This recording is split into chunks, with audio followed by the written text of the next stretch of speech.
Sa Mexico City, tumutunog ang mga kampana, humahalakhak ang mga tao at sumisigaw ang paligid.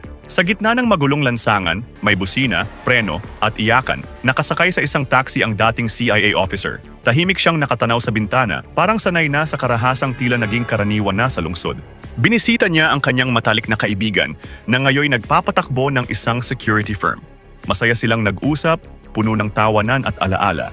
Ngunit sa gitna ng mga biro, bigla siyang naging seryoso. Sa tingin mo ba, mapapatawad pa tayo ng Diyos sa lahat ng ginawa natin noon? Tanong niya. Mabilis ang sagot ng kaibigan. Walang pag-aalinlangan. Hindi. Samantala, sa isang mamahaling restaurant, nag-uusap ang isang abogado at isang mayamang negosyante. Pinag-uusapan nila ang laganap na kidnapping sa lugar. Isang tao ang dinudukot kada 60 minuto, sabi ng abogado. At 70% sa kanila, hindi na nakakauwi ng buhay. Idinagdag pa niya, kung gusto mong ma-activate ang kidnap and ransom insurance mo, kailangan mo ng bodyguard. Pwede kang kumuha ng mura, kahit pansamantala, basta lang makabalik ang anak mo sa school at hindi mapahiya ang asawa mo.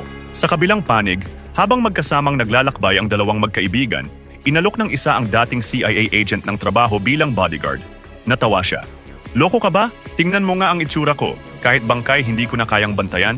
Pero mariin ang sagot ng kaibigan. Subukan mo lang. Kahit kalahati na lang ng galing mo dati, isa ka pa rin sa pinakamagaling. Napaisip ang dating agent. Maging mabuting bodyguard pa kaya ako? Kaya ko pa bang kalimutan ang madilim kong nakaraan?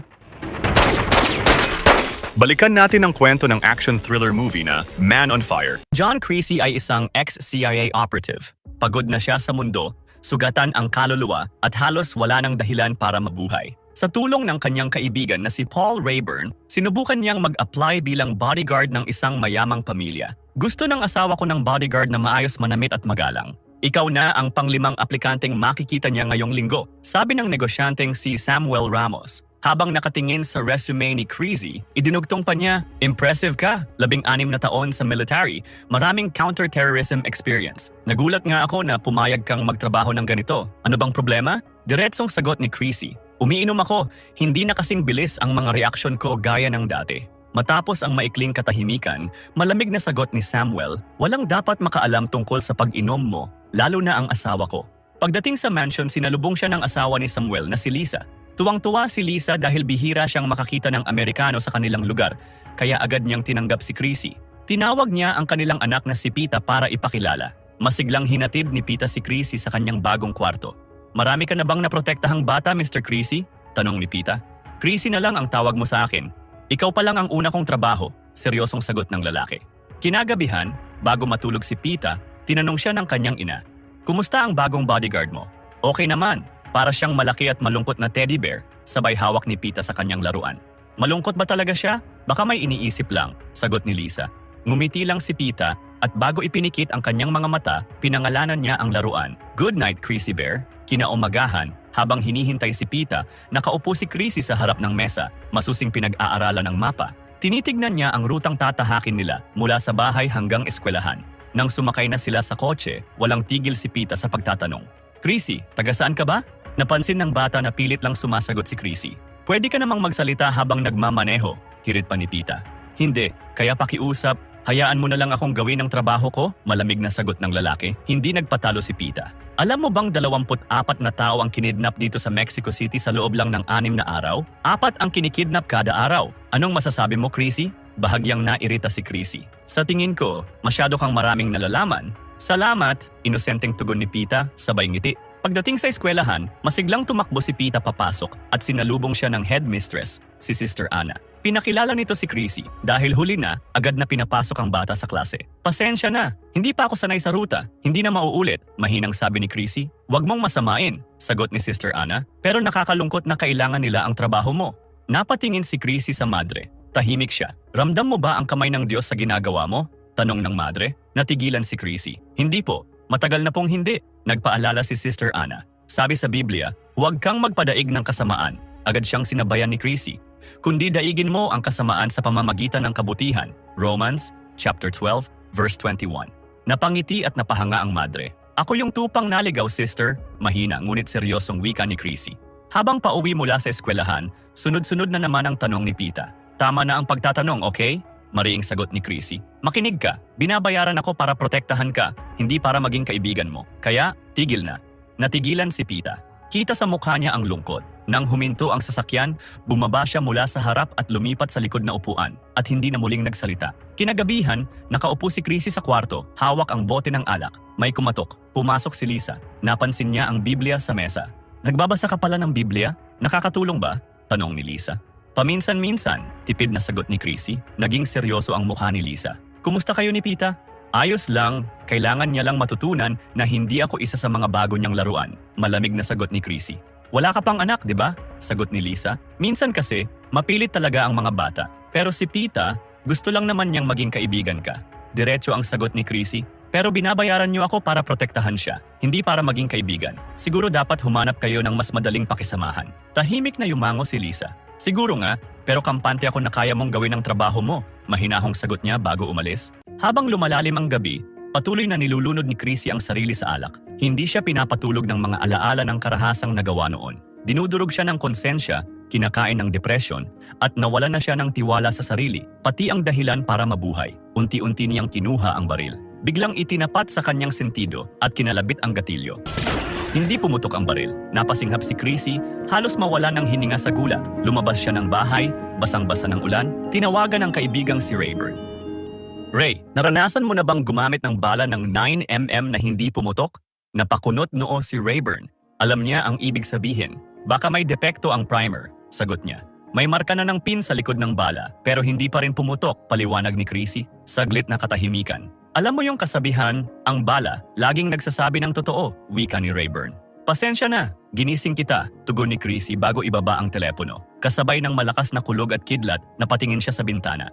Doon, nakita niya si Pita, nakasilip, nakatingin sa kanya. Napaisip si Chrissy, ano kaya ang ibig sabihin ng hindi pagputok ng bala? Isang aksidente lang ba ito? O pahiwatig na binibigyan pa ako ng pangalawang pagkakataon? Habang papunta sa eskwelahan sakay ang mag-inang Lisa at Pita, napansin ni Chrissy ang isang kotse na tila sumusunod sa kanila.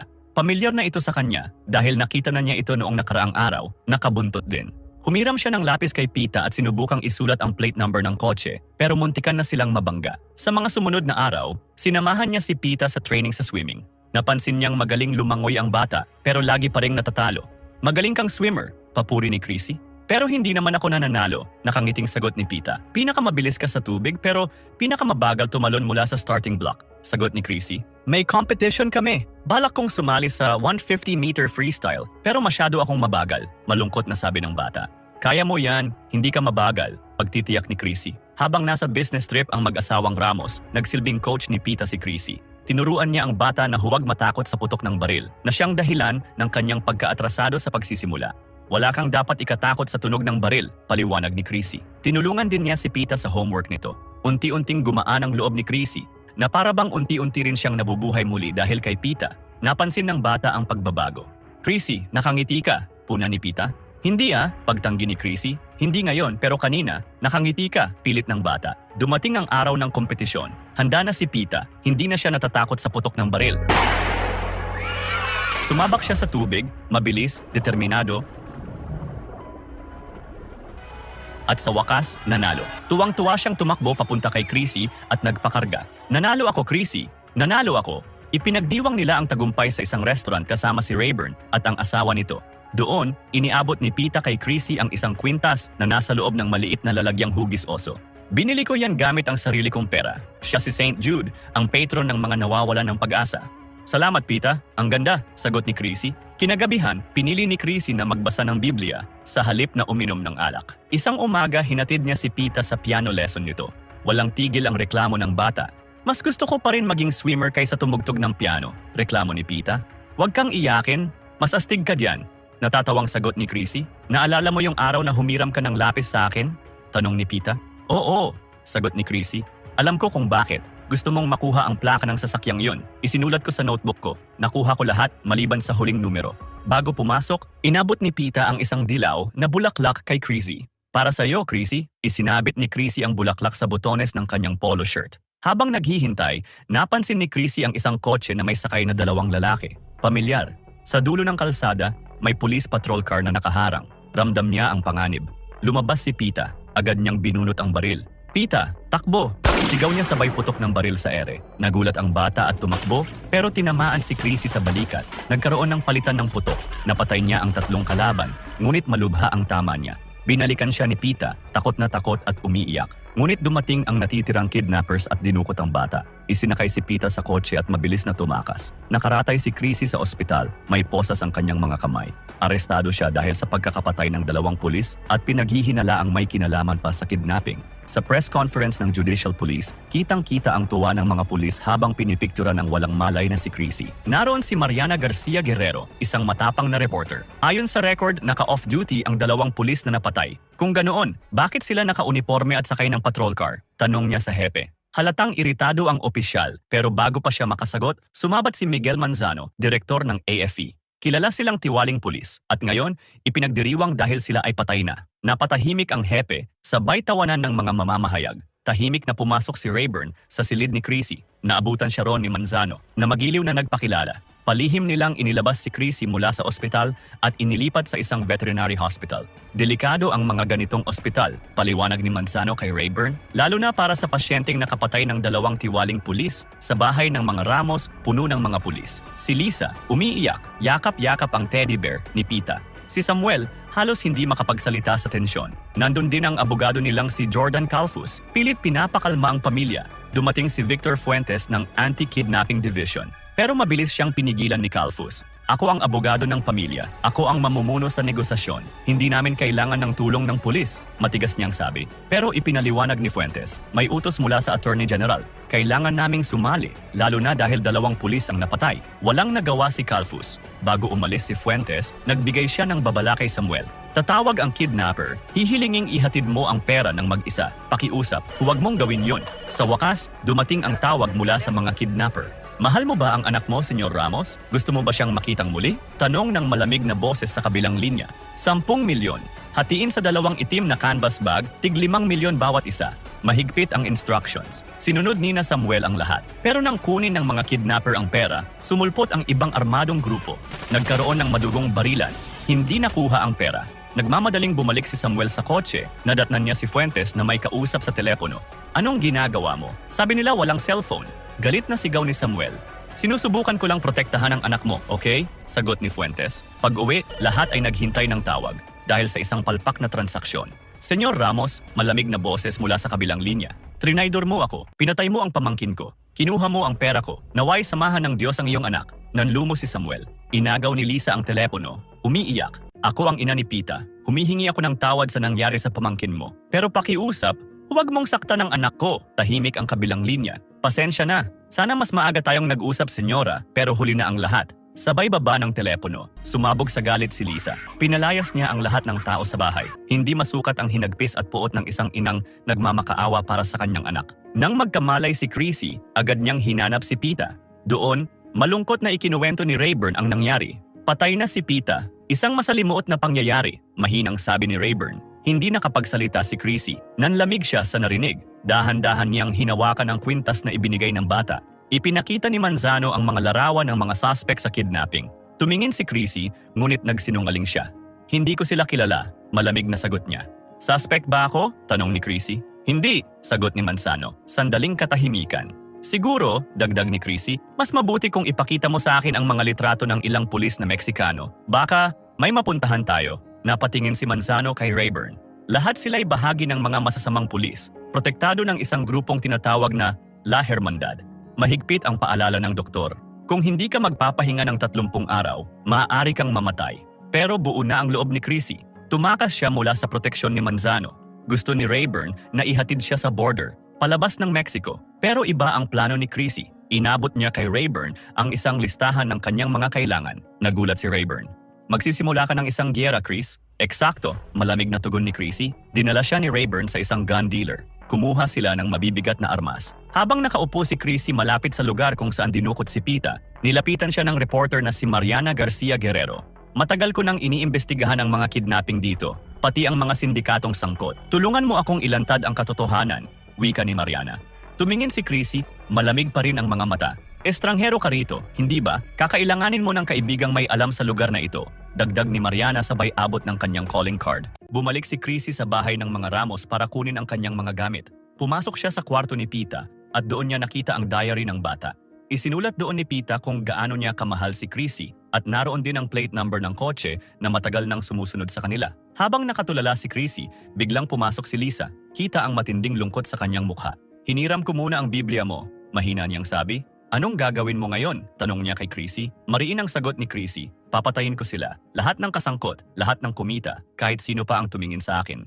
May puot na kumislap sa mga mata ni Lisa. "Patayin mo silang lahat." At doon nagsimula ang walang awang paghihiganti ni Chrissy. Magtatagumpay kaya siya? Sa tulong ng reporter, ibinigay ni Chrissy ang plate number. Natuntun niya ang lokasyon ng may-ari ng kotse. Sumakay siya sa sasakyan ng driver at itinutok ang baril sa kanyang ulo. Dinala ito sa isang bangin. Tinali niya ang mga kamay ng lalaki sa manibela. Bawat maling sagot, isang daliri ang puputulin. Sa huli, umamin ang driver. Hinatid lang daw nila ang target sa isang gwardya na nagtatrabaho sa isang nightclub. Humingi ng sigarilyo ang driver bilang huling pabor. Binigyan siya ni Chrissy bago tuluyang binaril sa ulo. Pagkatapos, itinulak niya ang kotse sa bangin. Kasunod nito, pinuntahan ni Chrissy ang nightclub, ang hideout ng gwardya. Sinugod niya ito. Ipinakita niya ang larawan ni Pita sa 3 tao at tinanong kung kilala nila ang bata. Walang nagsalita, walang pasabi, binaril ni Chrissy ang bouncer. Patay agad. "Sabihin mo sa akin kung paano niyo ginagawa ang lahat." Malamig na tanong ni Chrissy. "Lahat sa pamamagitan ng cellphone. Naghihintay lang kami ng tawag. Wala kaming sariling numero." Sagot ng isa. "Sino ang nagbabayad sa inyo?" "May ATM card kami. Kumukuha kami ng tig $200 kada 2 linggo." Kinuha ni Chrissy ang card sa bulsa ng lalaki at hiningi ang PIN number. Tumindi ang titig niya. "Pinatay mo ba ang bata? Sino ang pumatay?" Galit na tanong ni Chrissy. Takot na sagot ng lalaki. "Hindi ako, ang amo namin o ang kapatid niya. Hindi namin nakikita ang mukha nila. Nasa kabilang kwarto kami. Narinig naming sumisigaw siya sa bata kasi napatay ang pamangkin niya at ninakaw ang pera." Napakunot ang noo ni Chrissy. "Ano? Sino ang nagnakaw ng ransom money?" "Isang bulok na pulis. Si Fuentes, tenyente ng Anti-Kidnapping Division." Ipinakita ulit ni Chrissy ang larawan ni Pita. "Magpaalam ka sa bata." "Sige, magpaalam ka." Sigaw niya. Umiling ang lalaki, sumisigaw. Agad pinutok ni Chrissy ang baril diretso sa dibdib nito. Natira ang isang matandang babae sa nightclub. Kinuwento niya ang sinapit ni Pita, ang paglapastangan at pang-aabuso ng sindikato. Inamin din niya na may hawak pa silang isa pang batang babae na kinidnap. Isinama ni Chrissy palabas ang bata at ang matanda at bago siya umalis, sinunog niya ang buong club. Tinawagan niya si Mariana at iniabot ang ATM card para matrace ang may-ari. "Anong alam mo tungkol sa pulis na si Fuentes?" tanong ni Chrissy. "Nasa Anti-Kidnapping Division siya," sagot ni Mariana. Siya ang nagdala kay Samuel Ramos sa ransom drop. Kilalang tiwaling pulis, nakatira sa isang judicial compound. Laging may motorcade. Chrissy, mas mahigpit pa ang seguridad niya kaysa sa presidente ng Mexico. Walang bakas ng takot sa mukha ni Chrissy. Bago umalis, iniwan niya kay Mariana ang batang iniligtas at ang matandang babae. Samantala, inimbitahan ni Manzano si Rayburn upang makausap. "Gusto kong maintindihan si Chrissy," sabi ni Manzano. "Sino si Pita Ramos para sa kanya?" Sandaling tumitig si Rayburn. Mabigat ang kanyang mga mata. Ipinakita ng bata kay Chrissy na pwede pa palang magpatuloy ang buhay at maging masaya. At ngayon, pagsisisihan ng mga kidnapper na hinawakan nila ang kahit isang hibla ng buhok ng batang iyon. Alam mo, ang isang tao pwedeng maging eksperto sa anumang sining. Si Chrissy, ang sining niya ay kamatayan at malapit na niyang ipinta ang kanyang obra maestra. Sa bintana ng isang apartment, armado ng rocket launcher, inabangan ni Chrissy ang motorcade ni Fuentes. Isang putok. Sumabog ang unang sasakyan. Nagkagulo. Kalmadong lumabas si Chrissy. Pinagbabaril ang mga tauhan. Nahuli niya si Fuentes. Dinala ito sa lugar ng nabulilyasong ransom drop. Nakatali si Fuentes sa harapan ng kotse, nakapiring, halos hubad. "Ako ang presidente ng La Hermandad," sigaw niya. Natawa lang si Chrissy. Ipinakita niya ang bomba na ipinasok sa tumbong ng tiwaling pulis. "Ngayon, may 5 minuto ka para sabihin sa akin ang totoo. Ano ang nangyari sa pagitan ng mga tauhan mo at ng mga kidnapper?" Sa una, puro pagmamatigas. Pero habang nauubos ang oras, umamin si Fuentes. "Sila ang nagnakaw ng pera, pero walang 10 milyon. 2.5 lang ang laman ng bag. Yung isa, puro papel." Nagulat si Chrissy. Sino ang naglagay ng mga bag sa kotse? Ang abogado ni Ramos, si Jordan Calfus. Takot na sagot ni Fuentes. Habang nagmamakaawa si Fuentes, iniwan siya ni Chrissy. At ilang sandali lang, sumabog ang bomba. Sunod na pinuntahan ni Chrissy ang bahay ni Jordan Calfus. Pero huli na, patay na ang abogado. Palutang-lutang sa swimming pool. Sa opisina nito, nakita ni Chrissy ang ebidensya, mga transaksyon ng pera sa Cayman Islands sa pangalan ni Calfus at Samuel Ramos. Bumalik si Chrissy sa bahay ng mga Ramos. Mapanglaw, mabigat ang hangin. Si Samuel, tahimik lang na nakaupo. Si Lisa, dumating at nagtanong, "Anong nangyayari?" "Yan din ang gusto kong malaman," malamig na sagot ni Chrissy. "Kasama ka ba rito o ang asawa mo lang?" "Kasama saan?" Inosenteng tanong ni Lisa. "Sa pagkidnap kay Pita, sa pagkamatay niya. Kasama ka ba?" Magsisimula sanang magpaliwanag si Samuel. Pero pinutol siya ni Chrissy, sumisigaw, "Sabihin mo ang totoo." What happened to my baby? Say it! Say it! At doon, bumigay si Samuel. I did it! "Ginamit ko ang insurance money. Kailangan ko ng pera para bayaran ang mga utang." Sinabi ni Jordan na mauupo lang si Pita sa isang kwarto, manonood ng cartoons, kakain ng ice cream, ibabalik siya pagkatapos ng 2 araw. Pero nagsinungaling siya, kaya patay na ngayon siya? "Oo, ako ang may kasalanan. Sumang-ayon ako sa pagkidnap. Ginawa ko yon. Para sa atin, para sa ating tatlo. Patawad, Lisa." Natigilan si Lisa. Nanlilisik ang mga mata sa galit. "Patayin mo siya," nanginginig niyang utos kay Chrissy. "Patayin mo siya, o ako ang papatay sa kanya." Sabay umalis, tahimik ang paligid. Kinuha ni Chrissy ang 9mm na bala na minsang hindi pumutok at iniwan ang kanyang baril sa mesa. "Alam mo kung anong sabi nila? Hindi nagsisinungaling ang bala, hindi ito gumana para sa akin, Samuel. Pero baka gumana para sa'yo. Ipagdarasal kita." Iniwan niya si Samuel, sugatan at wasak ang loob. Sa labis na pagsisisi, ikinarga ni Samuel ang bala sa baril at tuluyang nagpakamatay. Gamit ang ATM card, natuntun Nina Manzano at Mariana ang may-ari nito, ang asawa ng leader ng mga kidnapper. Tinawagan ni Mariana si Chrissy at ibinigay ang lokasyon. Walang sinayang na oras si Chrissy. Sinugod niya ang bahay. Ngunit binaril siya sa dibdib ng kapatid ng leader. Nagkaroon ng habulan at putukan. Nabangga ang truck ng lalaki at ginawa itong bihag ni Chrissy. Bumalik sila sa bahay. Pinakita ni Chrissy ang larawan ng leader. "Sino ito?" "Daniel Rosas Sanchez," takot na sagot ng babae. Tinawagan agad ni Chrissy si Daniel. "Hola Daniel, nandito ako sa pamilya mo. Ang kapatid mo, sugatan, at ang asawa mo, 8 buwan ng buntis. Gusto mo bang makipag-usap?" "Magkano ang gusto mo?" malamig na tanong ni Daniel. Lumapit si Chrissy sa kapatid at pinutol ang daliri gamit ang shotgun. Nagsisigaw ang lalaki habang nagpanik ang babae at inilabas ang nakatagong pera. "Sasaktan ko ang pamilya mo. Piraso kada piraso. Naiintindihan mo? Hindi ko kailangan ng pera mo. Ikaw ang gusto ko." Galit na sigaw ni Chrissy. "Sige, buhay kapalit ng buhay," sagot ni Daniel. "Kaninong buhay? Ikaw ang gusto ko," singhal ni Chrissy. "Ibibigay ko sa iyo ang buhay ni Pita. Kapalit ng buhay mo at ng buhay ng kapatid ko." Nabigla si Chrissy. "Anong ibig mong sabihin? Patay na si Pita. Negosyante ako, Chrissy. Walang halaga ang patay na bata. Buhay siya. Gusto ko ng patunay. Ano ang tawag niya sa kanyang teddy bear? Itanong mo sa kanya para masabi mo sa akin." Sandaling katahimikan. "Chrissy." Ang tawag niya ay Chrissy Bear. Huminga ng malalim si Chrissy. Nakahanap ng bagong pag-asa. "Basta tandaan mo, ibibigay ko ang buhay ko, kapalit ng buhay niya." Tinawagan niya si Lisa at inutusan na pumunta sa lugar ng palitan. Pagdating nila, iniwan ni Chrissy ang kapatid ni Daniel kay Lisa. "Huwag mong pakakawalan hanggat hindi mo hawak si Pita. At huwag mo na akong hintayin," bilin niya. Naglakad si Chrissy papunta sa tulay. Mabagal ang kanyang mga hakbang, ramdam ang sakit ng sugat na nagpapahina sa kanya. Sa kabilang dulo, naroon ang mga tauhan ni Daniel. Binuksan nila ang pinto ng kotse at lumabas si Pita. Napabuntong hininga si Chrissy. Tumakbo ang bata patungo sa kanya at mahigpit siyang niyakap. Halos mapaluhod si Chrissy sa bigat ng sugat at emosyon. "Ayos ka lang ba? Hindi ka ba nila sinaktan?" tanong ni Chrissy. Umiling si Pita. "Hinihintay ka na ng nanay mo. Nasa dulo siya ng tulay. Sige, umuwi ka na."